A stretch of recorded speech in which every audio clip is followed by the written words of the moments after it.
تو یہ ساری چیزیں مل کر ہمیں یہ یعنی فائدہ دیتی ہیں کہ دائیں جانب سے ہمیں جو ہے وہ آغاز کرنا چاہیے اور دائیں جانب کو ہمیں ترجیح دینی چاہیے جو بھی اچھے کام ہیں ان کے اندر۔ اس حدیث سے ہمیں پتہ چلتا ہے کہ عورتوں کو غسل عورتیں ہی دیں گی، عورتوں کو غسل عورتوں کو ہی دینا چاہیے، عورتوں کو غسل عورتوں کو ہی دینا چاہیے۔ اور اس حدیث سے یہ بھی پتہ چلتا ہے کہ عورتیں عورت کو غسل دیتے ہوئے دوسری عورت کا تعاون لے سکتی ہیں، اور مرد کو غسل دیتے ہوئے دوسرے مرد کا تعاون لے سکتے ہیں۔ اس حدیث کے اندر نبی کریم علیہ الصلوۃ والسلام کے جو ملابس کپڑے ہیں ان سے تبرک لینے کا بیان ہے، آپ کے آثار سے تبرک لینا یہ بھی مستحب ہے، اور نبی علیہ السلام کے کپڑوں سے تبرک لینا یہ بھی مستحب ہے، جیسے اللہ کے نبی علیہ السلام نے اپنی بیٹی کے لیے اپنی چادر جو ہے وہ پھینکی تاکہ ان کے بدن کے ساتھ اس چادر کو لپیٹ کر پھر ان کو کفن دیا جائے، باقی کپڑے بعد میں ان کے اوپر ڈالے جائیں، تاکہ یہ جو نبی کے بدن سے کپڑا جدا ہوا ہے یہ فوراً ان کی بیٹی کے بدن سے جا کے لگ جائے، تاکہ ان کو اس سے برکت حاصل ہو اور اس سے جو ہے وہ اللہ تعالیٰ کی طرف سے رحمتیں اور برکات جو ہیں وہ نازل ہوں۔ اس حدیث سے پتہ چلتا ہے کہ اس حدیث سے پتہ چلتا ہے کہ جو جس فن کے اندر ماہر ہو اس کے سپرد کر دینا چاہیے کہ وہ جس طرح بہتر سمجھے۔ آپ نے فرمایا نا ان رأیتن ذالک، کہ تم 3 یا 5 دفعہ غسل دو اگر تم دیکھو یعنی ضرورت محسوس کرو تو۔ آپ نے یہ نہیں کہا کہ صرف 5 دفعہ ہی دو، صرف 3 دفعہ ہی دو، بلکہ آپ نے کہا کہ اگر تمہیں ضرورت محسوس ہو تو چونکہ وہ زیادہ جانتی ہیں عورتیں، تو اس وجہ سے اللہ کے نبی علیہ الصلوۃ والسلام نے ان کی طرف اس معاملے کو جو ہے وہ سپرد کر دیا، لیکن طاق عدد میں غسل دینا مستحب ہے۔ تو یہاں راجح یہ ہے کہ 1 دفعہ غسل دینا واجب ہے اور 3 دفعہ 5 دفعہ 7 دفعہ مستحب ہے، یا بعض علماء کہتے ہیں کم از کم 3 دفعہ غسل دینا چاہیے میت کو، کم از کم 3 دفعہ غسل ہے اور زیادہ زیادہ کی کوئی حد نہیں، 5 دفعہ 7 دفعہ 9 دفعہ کا ذکر بھی حدیث کے اندر ہے۔ آپ نے فرمایا خمسن او سبعن او اکثر من ذالک، 5 دفعہ یا 7 دفعہ یا اس سے بھی زیادہ تم جو ہے وہ غسل دو، اس سے بھی زیادہ جو ہے وہ غسل دو۔ عالم کو چاہیے کہ وہ لوگوں کو تعلیم دے غسل دینے کی اور دیگر جو احکام و مسائل ہیں ان کی تعلیم دے، جیسے نبی کریم صلی اللہ علیہ وسلم نے صحابیات کو جو ہے وہ تعلیم دی کہ کیسے جو ہے غسل دینا ہے۔ تو اس حدیث کے اندر غسل کے طریقے کا بیان ہے اور اس طرح غسل سے جو دیگر ملحق اور متعلق چیزیں ہیں ان کا اس حدیث کے اندر بیان ہے، باقی فوائد میں نے آپ کے سامنے ذکر کر دیے ہیں۔ اگلی حدیث ہے حضرت عائشہ رضی اللہ تعالیٰ عنہ کی کہ آدمی کو کس چیز کے اندر کفن دیا جانا چاہیے اور کفن کس چیز میں دینا چاہیے۔ تو حدیث پڑھیں، آپ میں سے کون پڑھے گا؟ سر میں پڑھوں؟ پڑھیں۔ وعن عائشة رضی اللہ تعالی عنہ قالت كفن رسول الله صلى الله عليه وسلم في 3 أثواب بيض سحولية من كرسف ليس فيها ولا إمامة متفق عليه۔ احسنتی۔ وعن عائشہ رضی اللہ تعالی عنہ قالت، حضرت عائشہ رضی اللہ تعالی عنہ سے روایت ہے، قالت فرماتی ہیں کفن رسول اللہ، کفن دیے گئے اللہ کے نبی علیہ الصلوۃ والسلام فی 3 اثواب، 3 چادروں میں، 3 چادروں میں، بیض جو سفید تھیں، سہولیت جو کہ سہول علاقے سے بنی ہوئی تھی، من کرسف روئی سے، یعنی سہول علاقے کی روئی سے بنی ہوئی سفید چادروں میں اللہ کے نبی علیہ الصلوۃ والسلام کو کفن دیا گیا۔ تو سہول جو ہے اس پر 2 اعراب پڑے جاتے ہیں، سہول پر 2 اعراب پڑے جاتے ہیں۔ اگر تو اس کو ہم پڑھیں فتح کے ساتھ، سین کے فتح کے ساتھ سحول، سحول، ہا کے ضمہ اور سین کے فتح کے ساتھ، تو اس سے مراد ایک بستی ہے جو یمن میں ہے، یمن میں ایک بستی اس کا نام ہے سحول، ٹھیک ہے۔ تو پھر مطلب جو یمن سے بنی ہوئی روئی کی سفید چادریں، پھر یہ ترجمہ ہوگا۔ اور اگر اس کو ضمہ کے ساتھ پڑھیں سحول، سحول یعنی سین کے ضمہ کے ساتھ اگر ہم پڑھیں سحولیہ، تو پھر سہولیہ یہ پھر سہل کی جمع ہوگی، ٹھیک ہے، سہل کی جمع ہوگی، جیسے فلس اور فلوس ہوتا ہے۔ تو پھر یہ مراد جو ہے اس سے کیا ہوگا، اس سے مراد پھر صاف اور سفید، سفید اور صاف یعنی روئی سے بنے ہوا کپڑے، سفید اور صاف یعنی سفید بھی اور بالکل صاف، جن کے اندر کوئی داغ دھبا نہیں تھا، کوئی ان کے اندر لائنیں نہیں تھی، کوئی ان کے اندر جو ہے وہ آپ سمجھ لیں کہ داریاں نہیں تھی، یہ اصل مقصود ہے۔ تو دونوں معنوں میں فرق آپ انشاءاللہ سمجھ گئے ہوں گے۔ اگر سین کے فتح کے ساتھ پڑھیں تو پھر یمن کے سہول علاقے کی بنی ہوئی روئی کی 3 سفید چادریں، اور اگر ہم اس کو سہول پڑھیں تو پھر اس سے مراد روئی کی بنی ہوئی سفید اور صاف، سفید اور صاف 3 چادروں میں اللہ کے نبی علیہ السلام کو کفن دیا گیا. لیس فیہا قمیص ولا امامۃ، اس میں قمیص بھی نہیں تھا اور امامہ بھی نہیں تھا. ہمارے ہاں بعض لوگ کہتے ہیں جی مجھے پگڑی کے اندر کفن دینا اور اوپر وہ نالین کی نقش لگا دیتے ہیں، اور اس طرح یہ صحیح نہیں ہے، یہ خلاف اولا اور خلاف سنت ہے.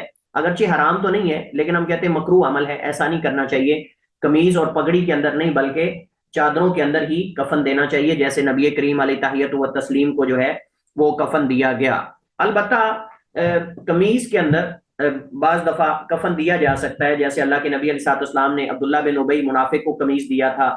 اس طرح غالباً حضرت معاویہ رضی اللہ تعالیٰ عنہ کے پاس بھی اللہ کے نبی کا قمیض تھا، تو انہوں نے کہا کہ میں جب فوت ہو جاؤں مجھے اس میں کفن دے دینا. اس طرح کے حضرت ابوبکر صدیق رضی اللہ تعالیٰ عنہ ان کے بارے میں بھی آتا ہے. تو یہ حدیث جو ہے اس کے اندر ایک تو اس چیز کا بیان ہے کہ میت کو 3 کپڑوں میں کفن دینا چاہیے، اور یہ مستحب ہے کیونکہ ہمارے نبی صلی اللہ علیہ وسلم کو بھی جو ہے وہ 3 کپڑوں میں کفن دیا گیا. اور دوسرا فائدہ یہ اخذ ہوتا ہے کہ سفید چادروں کا انتخاب کرنا یہ زیادہ افضل ہے. سفید چادروں کا یعنی سفید کپڑے کا انتخاب کرنا کفن کے لیے زیادہ افضل ہے. البتہ کوئی دوسرے رنگ کے اندر بھی کفن دیا جا سکتا ہے، جائز ہے، لیکن افضل سفید چادروں کے اندر کفن دینا یہ زیادہ افضل ہے. اسی طرح جو ہے وہ اس حدیث کے اندر اس چیز کا بیان ہے کہ قمیص اور امامہ یہ ساتھ شامل کرنا درست نہیں ہے اور یہ مکروہ ہے، اور یہ مکروہ ہے. اس حدیث کے اندر بنی آدم اور انسان کی عزت اور تکریم کا بیان ہے کہ دیکھیں کہ زندہ بھی انسان معزز ہے اور فوت ہونے کے بعد بھی انسان معزز ہے، خصوصاً مسلمان. اور اسلام کا یہ اسلام کی یہ خوبی اور اسلام کا یہ خاصہ ہے کہ اسلام زندگی کے اندر بھی ایک انسان کو عزت دیتا ہے، اور مرنے کے بعد بھی وہ ہندوؤں کی طرح جلایا نہیں جاتا، ذلیل و رسوا نہیں کیا جاتا، کہ خود اپنے ہاتھوں سے وہ جو ہے وہ جلاتے ہیں اور چیخا کے اندر لے جا کر اور اس کی ہڈیاں بھی رگڑ دیتے ہیں، اور پھر وہ پورا اس کو راکھ بنا کے پھر اس کو کہیں دفن کر دیتے ہیں یا بہا دیتے ہیں گنگا کے اندر. تو یہ صحیح نہیں ہے، یہ انسان کی توہین ہے. نبی علیہ السلام نے فرمایا کہ مردہ کی ہڈی توڑنا زندہ کی طرح ہے، تو جلانا کیسا ہوگا پھر اس کو. تو یہ ایک غلط عمل ہے. اللہ اس قوم کو ہدایت دے. اسلام بڑی نعمت ہے اللہ تعالیٰ کی طرف سے، جو اسلام کے رنگ کے اندر رنگا جاتا ہے وہ اس طرح کی تمام جو سمجھ لیں کہ خباستیں اور اس طرح کی بدعات اور خرافات اور یہ توہمات ہیں ان سے وہ بچ جاتا ہے. تو اسلام کے اندر مومن کو دنیا کے اندر بھی عزت ہے اور مرنے کے بعد بھی اس کی تکریم کی جاتی ہے، اس کو اچھے طریقے سے غسل دیا جاتا ہے، 3 چادروں کے اندر اسے کفن دیا جاتا ہے، اور بڑے عزت کے ساتھ اسے جو ہے وہ دنیا سے رخصت کیا جاتا ہے اور اس کو دفن کیا جاتا ہے، نہ کہ اپنے ہاتھوں سے آگ کے اندر جو ہے وہ جلایا جاتا ہے جیسا کہ ہندو وغیرہ کرتے ہیں. اور بعض آپ کو پتہ ہے بعض ممالک کے اندر جلاتے بھی نہیں اور دفن بھی نہیں کرتے، اسی طرح حنوط لگا کر ان کو کیمیکلز وغیرہ لگا کر اپنے گھروں میں باکس بنا کر ان کے اندر وہ رکھ لیتے ہیں. انڈونیشیا کے اندر بعض قبائل ایسے ہیں، آپ حیران ہوں گے، انڈونیشیا کے اندر بعض قبائل ایسے ہیں کہ انہوں نے اپنے آباء و اجداد کو حنوط لگا کے رکھا ہوا ہے اپنے گھروں کے اندر باکس کے اندر، اور وہ عید یعنی انہوں نے باقاعدہ وہاں باکس کے اندر قبریں بنائی ہوئی ہیں، وہاں ان کو جا کے سیو کر دیتے ہیں. جب عید آتی ہے یا ان کے خاص تہوار آتے ہیں تو ان کو لا کر نئے کپڑے پہناتے ہیں، ان کو ہار پہناتے ہیں پھولوں کے، اور اپنے گھر کے اندر 2-4 گھنٹے رکھ کے پھر دوبارہ لے جا کے وہاں جو کیبن ہوتا ہے اس کو کیا کہتے ہیں تابوت، اس کے اندر لے جا کر رکھ دیتے ہیں. یہ آج بھی وہاں انڈونیشیا کے اندر بعض قبائل جو ہیں وہ ایسا کرتے ہیں. یہ جہالت ہے اور اس کے اندر جو ہے وہ کوئی چیز نہیں ہے.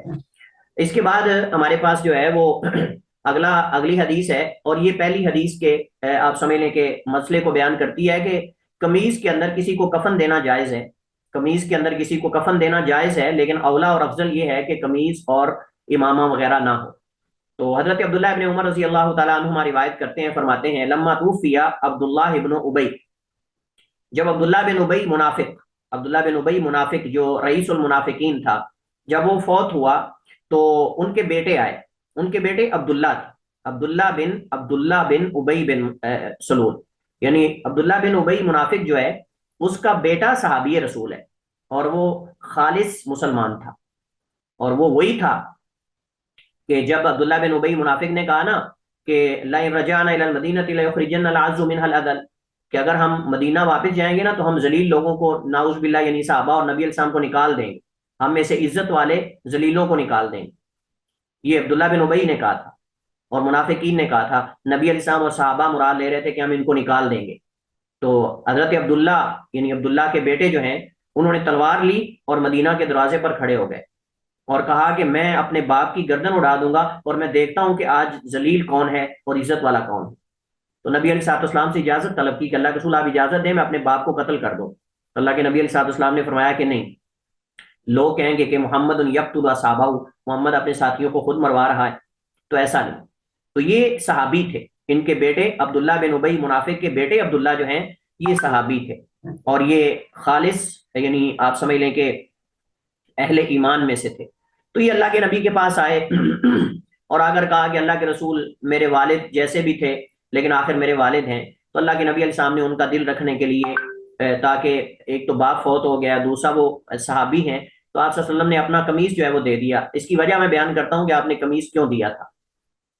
تو کہتے ہیں کہ لما توفی عبداللہ ابن ابی، جب عبداللہ بن ابی رئیس المنافقین فوت ہوا، جاء ابنہ، تو ان کا بیٹا آیا الی رسول اللہ، اللہ کے نبی کے پاس صلی اللہ علیہ وسلم کے پاس، فقالا، اس نے آ کر کہا آتینی قمیصک، اللہ کے رسول اپنا قمیص دیں، اکفنہ فیہ، میں اپنے باپ کو اس میں کفن دے دوں، اپنے باپ کو اس میں کفن دے دوں، شاید اللہ تعالیٰ اس وجہ سے اس کو بخش دے۔ فاتاہ ایاہ، تو اللہ کے نبی رحمۃ للعالمین، باوجود اس کے کہ اس منافق نے اللہ کے نبی کی ساری زندگی کے اندر آپ کو کئی تکلیفیں دیں، آپ کے اہل و عیال پہ زنا کا الزام لگایا، حضرت عائشہ پر تہمتیں لگائی، الزام لگائے، کوئی تکلیف دینے والا موقع نہیں جانے دیا جس میں اللہ کے نبی کو تکلیف نہ دی ہو، لیکن نبی کائنات رحمۃ للعالمین، آپ کی رحمت اور آپ کی شفقت کا اپنی امت کے ساتھ عالم یہ ہے کہ اللہ کے نبی علیہ الصلوۃ والسلام نے اپنا قمیص جو ہے وہ اس منافق کے لیے، کہ جس منافق نے ساری زندگی اللہ کے نبی علیہ السلام کی مخالفت کی اور ساری زندگی اللہ کے نبی کو تکلیف سے دوچار کیے رکھا، اللہ کے نبی علیہ الصلوۃ والسلام نے اپنا قمیص جو ہے وہ اتار کر اس صحابی رسول کے ہاتھ میں تھما دیا اور کہا کہ جاؤ اپنے باپ کو اس کے اندر جو ہے وہ کفن دے دو۔ اس حدیث سے مسئلہ کیا ثابت ہوتا ہے کتاب الجنائز میں سے، کہ میت کو جو ہے وہ قمیص کے اندر بھی کفن دیا جا سکتا ہے، لیکن یہ خلاف اولا ہے، لیکن یہ خلاف اولا ہے، افضل یہ ہے کہ چادروں کے اندر ہی جو ہے وہ کفن دیا جائے، جائز ہے، کیونکہ یہ نبی علیہ السلام کا بابرکت قمیص تھا، تو اس وجہ سے قمیص کے اندر دے دیا گیا۔ آپ کسی کا بابرکت قمیص تو نہیں ہو سکتا، لیکن اگر کوئی عذر ہو، کوئی مجبوری ہو، تو پھر جو ہے قمیص کے اندر بھی کفن جو ہے وہ دیا جا سکتا ہے۔ اب سوال یہ پیدا ہوتا ہے کہ اللہ کے نبی علیہ الصلوۃ والسلام نے اس منافق کے لیے قمیص کیوں دیا تھا؟ بعض کہتے ہیں کہ عبداللہ بن ابی نے آپ کے چچا حضرت عباس کو قمیص دیا تھا، جب وہ قیدی بن کے آئے تھے نا غزوہ بدر کے قیدیوں میں، تو اس وقت ان کا قمیص پھٹا ہوا تھا جنگ کے اندر، تو ابھی مسلمان نہیں ہوئے تھے حضرت عباس، تو عبداللہ بن ابی نے اپنا قمیص اللہ کے نبی کے چچا حضرت عباس کو دیا تھا غزوہ بدر کے قیدیوں میں، جب وہ قیدی بن کے آئے تھے نا حضرت عباس، تو عبداللہ بن ابی نے ان کو قمیص دیا تھا، تو اللہ کے نبی نے بدلہ چکانا چاہا، اللہ کے نبی علیہ الصلوۃ والسلام نے بدلہ چکانا چاہا تاکہ اس منافق کا نبی پر کوئی احسان نہ رہ جائے، تاکہ اس منافق کا نبی علیہ الصلوۃ والسلام پر کوئی احسان نہ رہ جائے۔ بعض علماء نے یہ توجیہ ذکر کی ہے، بعض علماء کہتے ہیں کہ ان کے بیٹے عبداللہ بن عبداللہ، یعنی جو صحابی رسول ہیں، ان کی دلجوئی کے لیے، ان کی دلجوئی کے لیے، ان کی ڈاس بندھانے کے لیے، ان کے غم میں شریک ہونے کے لیے، ان کا حوصلہ بڑھانے کے لیے، ان کو ہمت دینے کے لیے اللہ کے نبی علیہ الصلوۃ والسلام نے ان کے ساتھ احسان کیا تھا، ان کے بیٹے کے ساتھ، نہ کہ عبداللہ بن ابی کے ساتھ۔ تو جب اس نے آ کر اللہ کے نبی سے طلب کیا کہ اپنا قمیص دے دیں، تو آپ نے دے دیا تاکہ اس کا دل رکھیں، اس کی دل جوئی کریں، اس کو اس کے ساتھ کھڑے ہوں اس مصیبت کے اندر۔ تو یہ وجہ جو ہے وہ علماء نے بیان کی ہے، ٹھیک ہے۔ تو بہرحال نبی علیہ الصلوۃ والسلام نے تو اس کی نماز جنازہ بھی پڑھائی، حضرت عمر اللہ کے نبی علیہ الصلوۃ والسلام کے جو قمیض اس کے ساتھ لٹک کر کہتے رہے اللہ کے رسول نہ نماز جنازہ پڑھائیں، اللہ کے رسول نماز جنازہ نہ پڑھائیں، اللہ تعالیٰ نے منع کیا آپ کو۔ تو نبی علیہ الصلوۃ والسلام جو ہے فرماتے تھے کہ اگر مجھے 70 دفعہ بھی اس منافق کی بخشش مانگنے سے پتہ چل جائے کہ اللہ معاف کر دے گا، تو میں 70 دفعہ بھی اس کی نماز جنازہ پڑھا دوں گا۔ تو اللہ تعالیٰ نے فرمایا استغفر لہم او لا تستغفر لہم، اس طرح یعنی آپ اللہ تعالیٰ ان کو بخشے گا نہیں۔ پھر جو ہے وہ حضرت عمر نے یہی کہا تھا نا کہ اللہ رسول اللہ فرما رہا ہے استغفر لہم او لا تستغفر لہم، کہ نبی آپ ان کے لیے بخشش مانگیں یا نہ مانگیں، اللہ نے ان کو معاف نہیں کرنا۔ اللہ کے نبی صلی اللہ علیہ وسلم فرماتے تھے کہ اگر مجھے پتہ چل جائے نا کہ میرے 70 دفعہ بھی معافی مانگنے سے اللہ ان کو معاف کر دے گا، تو میں پڑھوں گا نماز جنازہ۔ تو پھر اللہ نے یہ حکم نازل کر دیا ولا تصلی علی احد منهم مات ابدا، کہ تم ان میں سے کسی کی نماز جنازہ نہ پڑھو، ولا تقم علی قبری، اس کی قبر پہ بھی نہ کھڑے ہونا آپ نے۔ تو یہاں حضرت عمر رضی اللہ تعالیٰ عنہ کی رائے اللہ تعالیٰ کے حکم کے موافق ہو گئی. حضرت عمر رضی اللہ تعالیٰ عنہ کی یہ بھی حضرت عمر کے موافقات میں شمار ہوتا ہے. حضرت عمر کے موافقات یعنی وہ ان کی آراء جو اللہ رب العالمین کے حکم کے موافق ہوئی، اس وجہ سے ان کو موافقات عمر کہا جاتا ہے. اس کے بعد ہمارے پاس جو اگلی حدیث ہے، یہ حدیث حضرت عبداللہ بن عباس رضی اللہ تعالی عنہما سے ہے. اور اس حدیث کے اندر پتہ ہے کیا مسئلہ بیان ہوا ہے؟ اس حدیث کے اندر مسئلہ یہ بیان ہوا ہے کہ میت کو، فوت ہونے والے کو سفید چادروں میں کفن دینا افضل اور مستحب ہے. میت کو، فوت ہونے والے کو سفید چادروں میں کفن دینا یہ مستحب اور افضل ہے. تو حضرت عبداللہ بن عباس بیان کرتے ہیں رضی اللہ عنہما ان نبی صلی اللہ علیہ وسلم قال، بے شک نبی علیہ السلام نے فرمایا، البسوا من ثيابكم البياض، اپنے کپڑوں میں سے سفید کپڑے پہنا کرو، یعنی یہ زیب تن کیا کرو، زیادہ یہ پہنا کرو. فإنها من خیر ثيابكم، بے شک یہ تمہارے افضل ترین کپڑوں میں سے، تمہارے بہترین کپڑوں میں سے ہیں. وکفنوا فيها موتاكم، اور ان کپڑوں میں اپنے فوت ہونے والوں کو کفن بھی دیا کرو. ان کپڑوں سے اپنے فوت ہونے والوں کو، مردوں کو یعنی فوت ہونے والوں کو کفن بھی دیا کرو. یعنی خود جب زندہ ہو تب بھی سفید لباس کو ترجیح دو اور سفید لباس پہنا کرو، اور یہ افضل اور مستحب ہے. اور جب فوت ہو جائے کوئی تو اس کو جو ہے فوت ہونے کے بعد بھی سفید کپڑوں میں، سفید چادروں میں ہی کفن جو ہے وہ دیا کرو. حدیث انشاءاللہ صحیح ہے، اور اس حدیث کے اندر سفید چادروں میں مردے کو، فوت ہونے والے کو کفن دینے کے مستحب ہونے کا بیان ہے کہ مستحب ہے، یہ افضل ہے. اور اسی طرح سفید لباس پہننا بھی افضل اور مستحب ہے. سفید لباس پہننا بھی افضل اور مستحب ہے، کیونکہ یہ زیادہ پاکیزہ اور زیادہ عمدہ اور زیادہ بہتر ہے. اور آپ جانتے ہیں کہ یعنی گناہوں کو سفید کپڑے پر دبے کی مثال دی جاتی ہے کہ سفید کپڑا جس پر دبے ہوں، گناہ اسی طرح انسان کی زندگی میں ہوتے ہیں. اور سفید کپڑا یعنی گناہوں سے جو پاک انسان ہوتا ہے اس کو اس سے جو ہے وہ تشبیہ دی جاتی ہے. اور انسانی نیچر اور انسانی فطرت ہے کہ انسان سفید اور بغیر داغدار جو چیز ہے اس کو پسند کرتا ہے. انسان نیچرلی طور پر بھی جو سفید اور بغیر داغوں کی چیز ہوتی ہے اس کو زیادہ پسند کرتا ہے، اس کو زیادہ پسند کرتا ہے. اس کے بعد ہمارے پاس حدیث حضرت جابر ابن عبداللہ رضی اللہ تعالی عنہما کی ہے. اور اس حدیث کے اندر کس چیز کا بیان ہے جی؟ اس حدیث کا موضوع ہے کہ کفن اچھا ہونا چاہیے. کفن جو ہے وہ اچھا ہونا چاہیے، زیادہ مہنگا بھی نہیں ہونا چاہیے اور زیادہ خستہ اور گھٹیا بھی نہیں ہونا چاہیے کہ وہ پھٹ جائے اور میت کا جسم نظر آ رہا ہو یا پورے بدن کو ڈھانپتا نہ ہو. بلکہ ہمیں کوشش کرنی چاہیے کہ اپنے فوت ہونے والے مسلمان بھائی کے لیے اچھا کفن اس کا انتخاب کریں، لیکن مہنگا بھی نہیں ہونا چاہیے زیادہ، جیسا کہ حدیث اس کے بارے میں موجود ہیں کہ زیادہ مہنگا بھی نہیں ہونا چاہیے. حضرت جابر فرماتے ہیں نبی علیہ السلام نے فرمایا، اذا کفن احدکم اخاہ، جب تم میں سے کوئی اپنے بھائی کو کفن دے، جب تم میں سے کوئی اپنے بھائی کو کفن دے، فلیحسن کفنہ، تو اس کے کفن کو اچھا بنائے، یعنی اس کا کفن اچھا جو ہے وہ اس کا انتخاب کرے. علماء کرام فرماتے ہیں کہ اچھا کفن کیا ہوگا، اس کا تعین تو ہمیں کرنا ہوگا نا. تو اچھا کفن یہ ہے کہ وہ سفید ہو، نمبر 1. نمبر 2 صاف ستھرا ہو، اور نمبر 3 وہ زیادہ خستہ بھی نہ ہو، زیادہ سستا بھی نہ ہو اور زیادہ مہنگا بھی نہ ہو. یعنی اس کے اندر سفید ہو، دوسرا یہ ہے کہ وہ صاف ستھرا ہو، اور نمبر 3 جو ہے وہ زیادہ قیمتی بھی نہ ہو، زیادہ قیمتی بھی نہ ہو اور زیادہ سستا بھی نہ ہو. اتنا خستہ بھی نہ ہو کہ وہ جلدی پھٹ جائے یا اٹھاتے ہوئے پھٹ جائے، ایسا بھی نہیں ہونا چاہیے. تو مطلب کہ درمیانے درجے کا، متوسط درجے کا جو ہے وہ لباس ہونا چاہیے. یہ اصل میں اچھا لباس ہے. فَلْيُحْسِنْ كَفَنَهُ، تو چاہیے کہ اس کا کفن اچھا بنائے، چاہیے کہ اس کا کفن جو ہے اچھا دے یا اچھا کفن اس کے لیے انتخاب کرے اس کا. یہ اصل میں حدیث کا مفہوم اور حدیث کا معنی ہے جو حضرت جابر رضی اللہ تعالی عنہ کی حدیث ہے. جی اس کے بعد اگلی حدیث حضرت جابر رضی اللہ تعالی عنہ سے ہی ہے. اور اس حدیث کا موضوع کیا ہے جی؟ اس حدیث کا موضوع یہ ہے کہ 2 بندوں کو ایک ہی کفن کے اندر دفن کرنا جائز ہے. 2 بندوں کو ایک ہی چادر میں کفن دینا اور ایک ہی قبر میں دفن کرنا یہ جائز ہے. 2 بندوں کو ایک ہی چادر کے اندر اور یعنی ایک ہی کپڑے کے اندر اور ایک ہی قبر کے اندر دفن کرنا جائز ہے. ایک قبر کے اندر ایک سے زیادہ لوگوں کو دفن کیا جا سکتا ہے، خصوصاً جب زیادہ قبروں کا جو ہے وہ اہتمام کرنا مشکل ہو. جب زیادہ قبروں کا اہتمام یا بنانا مشکل ہو، ایسی جگہ ہو پتھریلی ہو جیسے کہ شہدائے احد کے ساتھ کیا گیا، تو یہ جائز ہے. وعنہ حضرت جابر سے روایت ہے، قالا کہتے ہیں، کان النبی، تھے نبی علیہ السلام، یجمع بین رجلین، آپ جمع کرتے 2 آدمیوں کو، من قتل احد، قتلا یہ قتیل کی جمع ہے، قتلا قتیل کی جمع ہے، اور قتیل فعیل بمانا مفعول ہے، فعیل بمانا مفعول ہے۔